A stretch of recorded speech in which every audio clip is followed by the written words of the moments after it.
The breathtaking beauty of Kashmir conceals a harsher truth.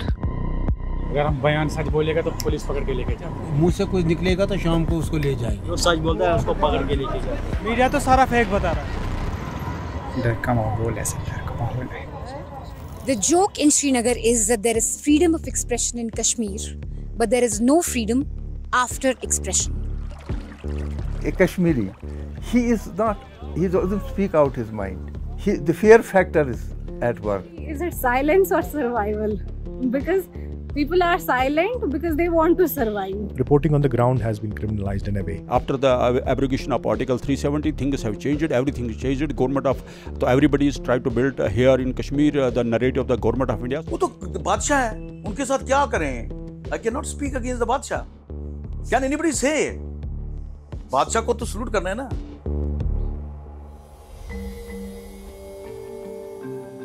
For the past 5 days, we've been speaking to people in and around Srinagar, and a common theme emerged: a sense of suffocation.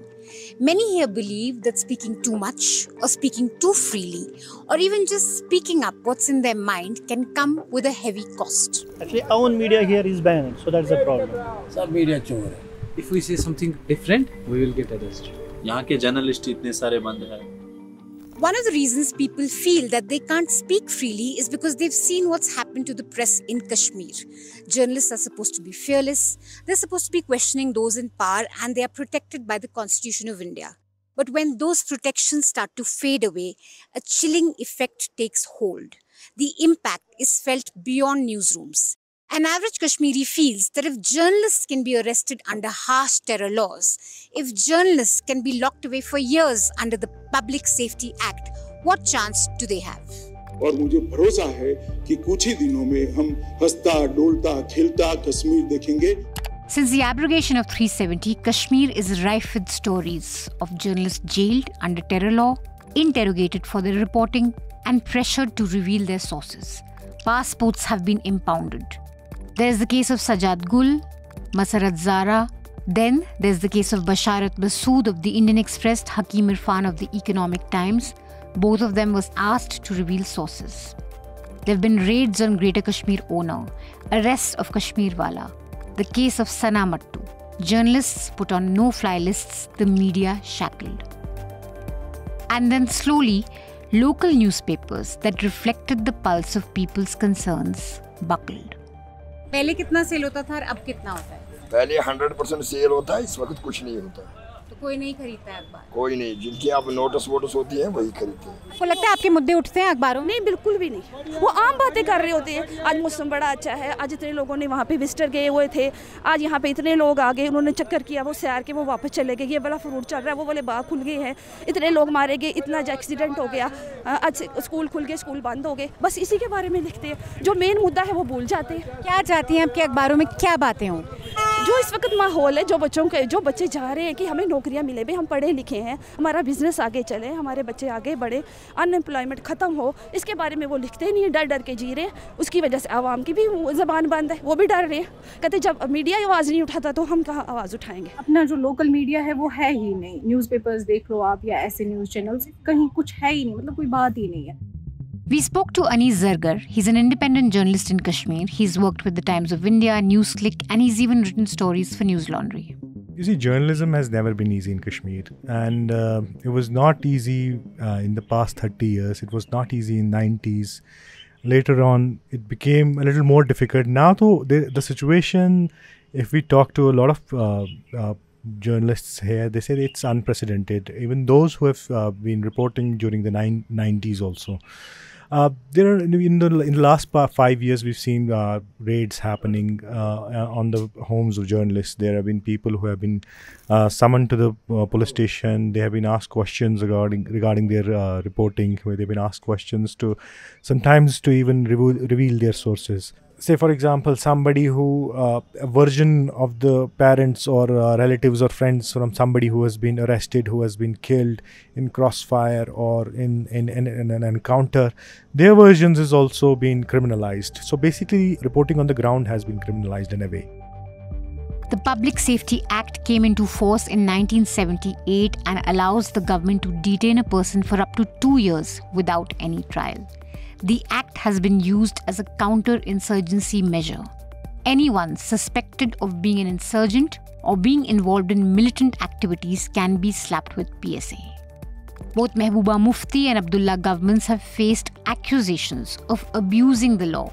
Since 2019, PSA usage has surged sevenfold, according to some accounts. Public Safety Act has been termed controversial by a lot of rights groups, even within India and also outside. But when they are booked under Public Safety Act, it gives an entirely different, it brings an entirely different kind of storm in his life. And the thing is that there is no redressal system. There is no platform where you can put yourself or explain your position. That kind of space has been limited to a great extent in the last 5-6 years. What's worrying is the random pattern of arrests under PSA. Majid Haidari understand that. Take the case of Majid Haidari. He's known as a TV news panelist, known to be a bit of a loudmouth talking head on shouty news debates. What pains you, Arnab? Majid Haidari, does the truth cinch you? Haidari was arrested under PSA in 2023. Majid Haidari has been in jail under Public Safety Act. I'm very confused why he was arrested, because he used to go on Arnab's show, he used to go on mainstream shows. He never did any very big investigative report. He was just a talking head mostly. Yes. And he never said anything very anti-India. Nothing. So why is he in jail? Because Majid has his own, हर एक इंसान में होते हैं problems भी, मतलब weaknesses होती है ना. He is a very emotional kind of a journalist, ठीक है? Emotions में वो करता बेचारा, he was doing for the good of the society overall, whatever he did. मगर उसमें उसने थोड़ा सा लाइन क्रॉस करके क्या, he just pinpointed a particular person कि उसने उसको ड्रैग कर दिया when he was not involved in that game, जो जिस गेम पे वो लिखता था, तो उसको that was not kind of anti-national होना उसका. The mere suggestion that laws meant to counter insurgency are being used to settle personal scores and silence journalists should ring alarm bells. Even the Jammu and Kashmir High Court said that detaining critics of the government is an abuse of the preventive law. Meanwhile, the impact of such arrests is visible in the newspapers of Kashmir today that resemble mere pamphlets. Now we decided to take a look at some of the newspapers, and if you see here, most front page stories are about what Prime Minister Modi said. Here, terrorism is taking last breath in J&K. PM Modi's address election rally in Doda today. Mostly they are talking about what the Prime Minister has said or what the Home Minister has said. So if you see Rising Kashmir, it's saying that, again, the Prime Minister said the J&K election is a battle between dynastic parties and the youth. In any newspaper, this is the most important news of the day. And here it says that fight between 3 dynastic parties, youth of J&K. That's what PM Modi said. So same headlines here too. So we're just reading Rising Kashmir, which is one of the most prominent newspapers of Kashmir. Its editor-owner Sujat Bukhari was killed in broad daylight in 2018, and the government had said that it was Lashkar-e-Toiba that was behind his murder. In any newspaper, the editorial is the voice of the newspaper. So what you read here is usually what the newspaper's voice is. And the editorial today is about Prime Minister Narendra Modi's speech. It says that Prime Minister Narendra Modi lambasted the political families in Jammu and Kashmir by launching a scathing attack on the opposition parties for destroying the peace. So the entire editorial is about Narendra Modi's speech. So it's a bit like primetime news sometimes in mainstream Delhi news channels. When Prime Minister Modi says something from 8 to 9 p.m, you'll mostly hear about what he said, how he attacked the opposition. There's another piece that says leader of opposition versus leader of propaganda. So they're lambasting Rahul Gandhi for being a leader of propaganda. Says that for all political purposes, the position of the leader of opposition in Lok Sabha has been devalued. And if you look at Greater Kashmir's paper today, notice there are no ads because silent period is going on. So we had some ads from previous newspapers that talked about Article 370. This is a BJP ad. The ad is about what if Article 370 returns, says the symbol of the tricolour will be altered, there will be cries and tears once again, sounds of bomb blasts will echo all around. Front page headlines is about the LG greeting ahead of the Eid-e-Milad. The Home Minister's campaign in Jammu region. Remember that these are local newspapers. So when you have a paper published from Kashmir. I'm not saying that this will not be news, but it would ideally be a column news that he's going to be here.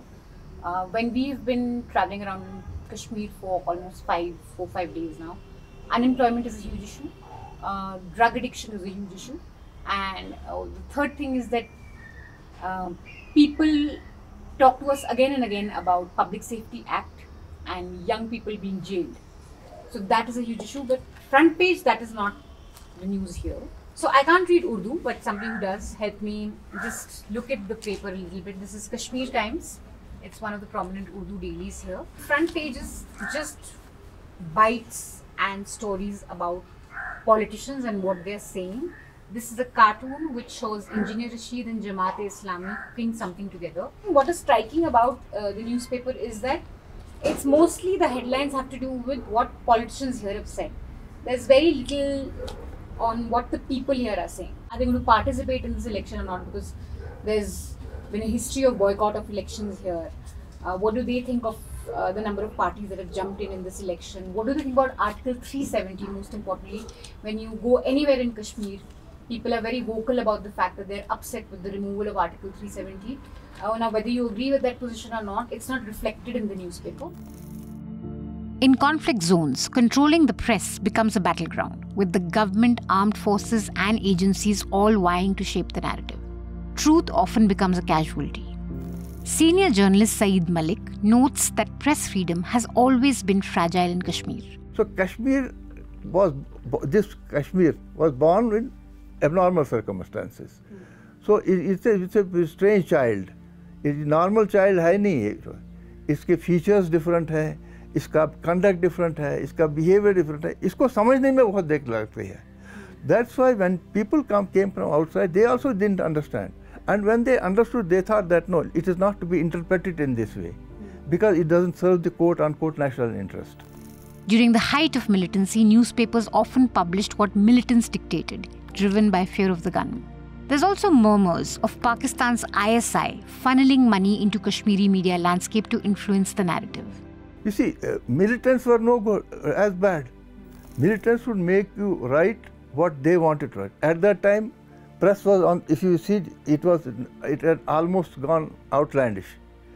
It was militancy, there's no doubt, press. Because again, fear factor, gun, real threat. They killed journalists, they kidnapped them, they harassed them, they killed their relations. I mean, I have lost my relations. The Indian government today may claim success in silencing any pro-militancy voices in newspapers in Kashmir, but in the process, they appear to have stifled genuine journalism, leaving little room for real news to thrive. I have also always tried to build a narrative of the government of India here in Kashmir when nobody was daring to take forward the narrative of the government of India. But after the abrogation of article, all things have been changed.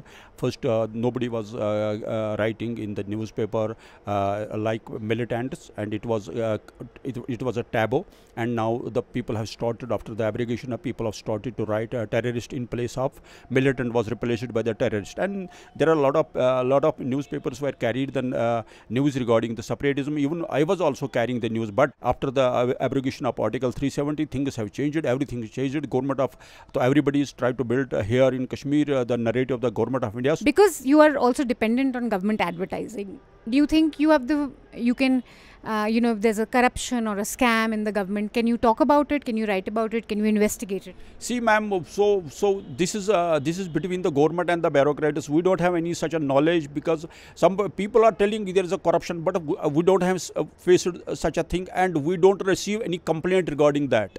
Corruption के बारे में हमने कुछ हम लिख सकते हैं, लेकिन ऐसी कोई बात नहीं है. We are trying to read right because हम तो we people are meant to do this job, to carry forward anything, carry forward any news to common masses. But we don't have received any such a complaint where we have been able to publish in the paper. But people are saying there is a corruption, maybe हो सकता है, लेकिन हमारे पास इस किस्म का कुछ नहीं आया. Nothing symbolizes the state of press freedom of Kashmir better than this police station that once used to be the Press Club of Kashmir. The takeover by the police happened in 2022, and Salim Pandit back then was accused of helping the police take over. This is a charge that Salim categorically denies. There was an allegation against you on Press Club कि आपने coup organize करा along with your bodyguards and you were instrumental in banning Me? मैं तो सीधा गया था. It was not. देखिए, security यहाँ सब जर्नलिस्टों को है. By the way, every journalist has a security here. It is not only me. I am being covered by the security. Not everyone. Everyone. Many journalists I met don't have security. No. बताओ किसका? Many of them. I've met reporters who work in mainstream organizations. Do you think it's a problem for Kashmiri journalists when they get called BJP agents or stooges of the BJP? यार, it's really a stigma here. Being a BJP man or a BJP agent means it's a stigma. देखिए, otherwise also there is presidential rule this time here in J&K. उसमें तो curtailments होगी. Curtailment तो है because of the rule. It's a central rule here. उससे पहले भी होता था. Again I will just refer. एक ज़माने में मेरे खिलाफ भी महबूबा ने FIR कर दिया on a story about the stone pelting on the tourists. You have a lot of anger against the previous governments. All. They are all traitors. ये सब traitor है. And what about the BJP? मैंने तो पहले ही बोला.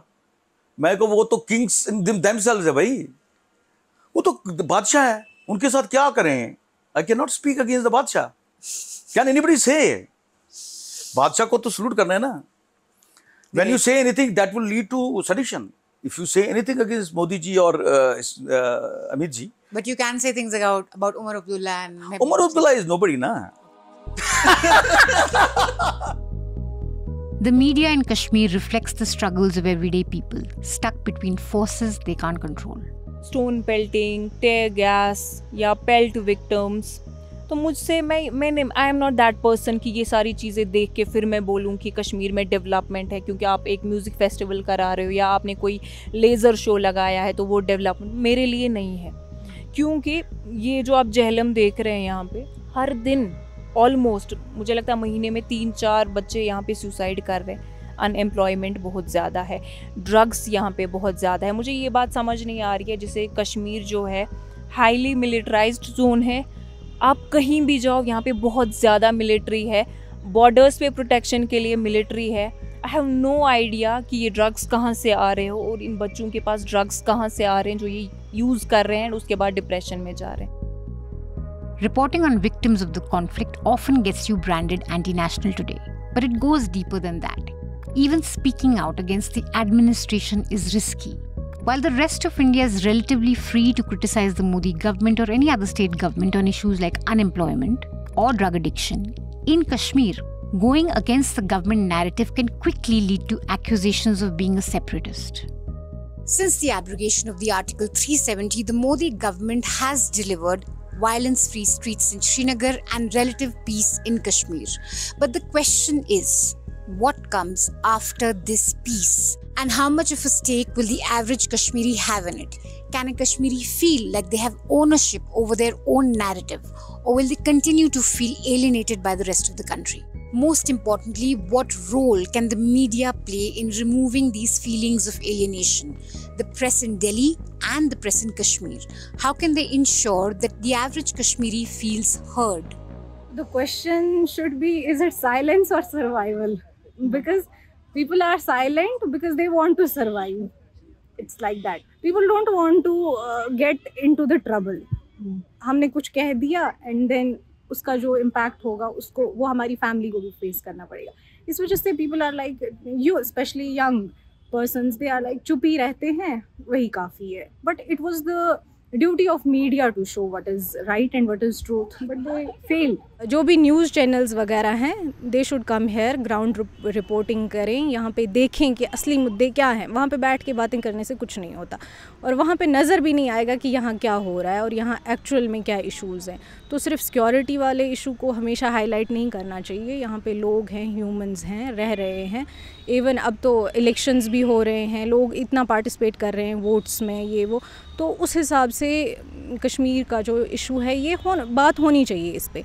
Drugs है, unemployment है, mental health के क्राइसिस हैं यहाँ पे बहुत ज़्यादा, तो इन पे बात होनी चाहिए, क्योंकि जब तक इंडियन मीडिया इस पे बात नहीं करेगी, ग्राउंड पे इसका कोई भी इम्पैक्ट नहीं होगा, कुछ भी ठीक नहीं होगा. As we bring you this report from Kashmir, journalist Irfan Mehraj remains jailed on terrorism charges in New Delhi. He's known for his award-winning documentary on Kashmir's heroin crisis, and he's accused of working with activist Khurram Parvez, who's also facing terror funding charges.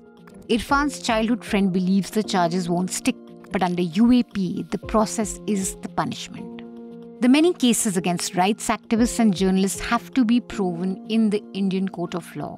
But the more immediate concern is this constant test of nationalism poses a challenge for any journalist in the valley who wants to hold power to account, or quite simply has questions for those in power.